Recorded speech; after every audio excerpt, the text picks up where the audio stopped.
Къщичка на колела. Глава 4. Чудната къщичка тръгва с песен, който не вярва, нека запее като малкото жабе и ще види как ще тръгне и ще стане пътешественик. Тралала, тралала, къщичке на колела, с малката ни песничка, песничка чудесничка, през поля и планини, чудна къщичке тръгни. Возим всеки, който иска, без да охка, без да писка и да пее с пълен глас, дълъг път ни чака нас. Китраки, лаки, лаки, лаки, лаки, траки, лаки, лаки, ла. Запяло малкото жабе и всички жаби се кокорили и смееха. Стръкът, на който беше жабето, изплува по водата. Даже аз запремигнах и си помислих, да това е съвсем истинска история. Кичаки кай, кичаки кай, закрякали другите жаби. Малкото жабе спря да пее и стръкът спря до самата стара зелена жаба. Ки-ки-ки-ха, зарадва се жабето и се повози и сега беше най-близо до разказвачката. Къщичката тръгнала. Гого застанал на балкончето, а лястовичето каснало на перилото. Бате Гого, а дали къщичката знае къде е Африка? Попитало лястовичето. Дано знае, отговорило момчето със свито сърце. Ще видим. Ако става по-топло, отиваме към Африка. Ако става по-студено, значи отиваме към Северния полюс. Ти само това ли знаеш по географията? Не ме питай, а пей. Шарко и Пис-Писана се возили в стаечката. Пис-Писана веднага се наместила до прозорчето и се облизала. О, каква интересна гледка! О, минаваме по стария мост. Шарко се опитвал да надникне, подскачал, но нищо не виждал. Намислил да излъже Пис-Писана, легнал на кривачето. Аф, колко гледки съм гледал, аф, че хубаво креватче, пухено, мекичко. О, излизаме на полето. О, започва пейзаж. Аф, Писано, само да си посмяла да дойдеш на креватчето, ще ти ухапи опашката. О, нов пейзаж с храсти. Аф, че хубаво е да си лежиш и да се возиш, обаче ако някой дойде при мен, ще му ухапи опашката. О, нов пейзаж! О, язовирчето блести като сребърна пара. Шарко не издържал. Подскок от тук, подскок от там, не виждал никакъв пейзаж. Пис-Писано, я се отмести от прозорчето, че ще ти ухапя опашката. О, аз дойдох първа и аз съм дама, отговорила му Пис-Писана и се облизала. Отмести се малко да гледам и аз. И стига си ми махала тая опашка пред муцуната. О, Шарко, мислих, че не довиждаш. О, ти най-после забеляза моята великолепна ангорска опашка. Аз довиждам, Писано, но ти изглежда не дочуваш. Няколко пъти ти казвам нещо за опашката. Отмести се от прозорчето. О, нали си хареса креватчето? Лежи си там, а аз ще ти преразказвам пейзажите.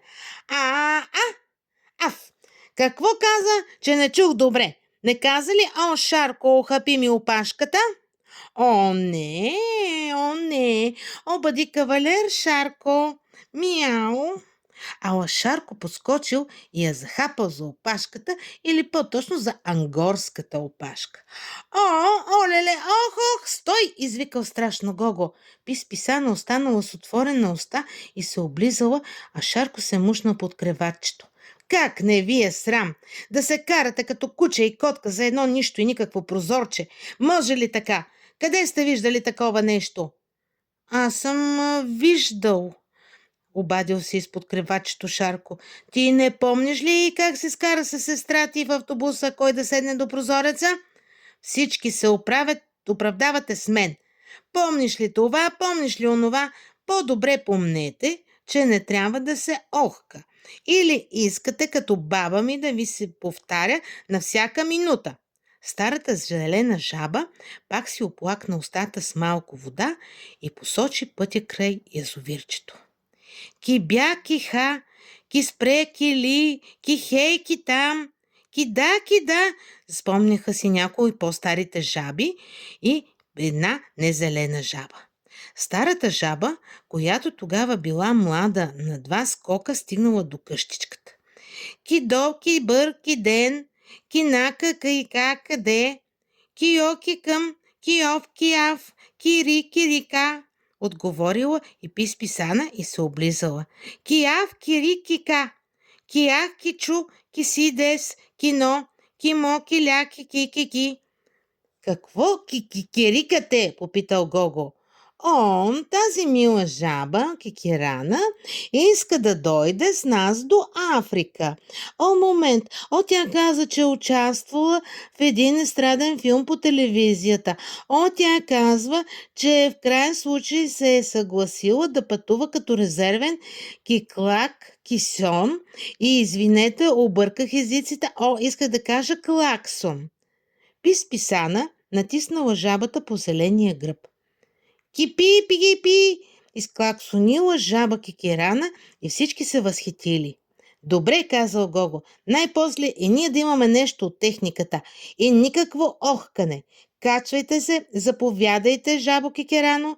Кимерки си! Тя ти каза мерси, превела без подкамване пис-писана и се облизала. Гледай ти, тази жаба знае и френски, помислило си момчето, а пис-писана се надувала. Тя единствена знаела жабешкия език. През лятото, като пекнало слънцето, писана всеки ден отивала при селското язовирче. Надявала се то да се изпари и се облизвала.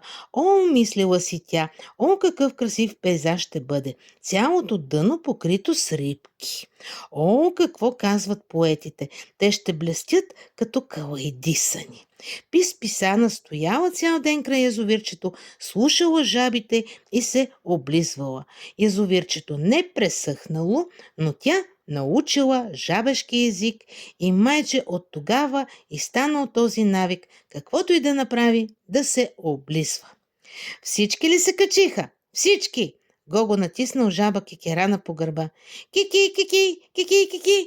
Всички мравки боболечки бягали от пътя и се премятали през глава в канавките.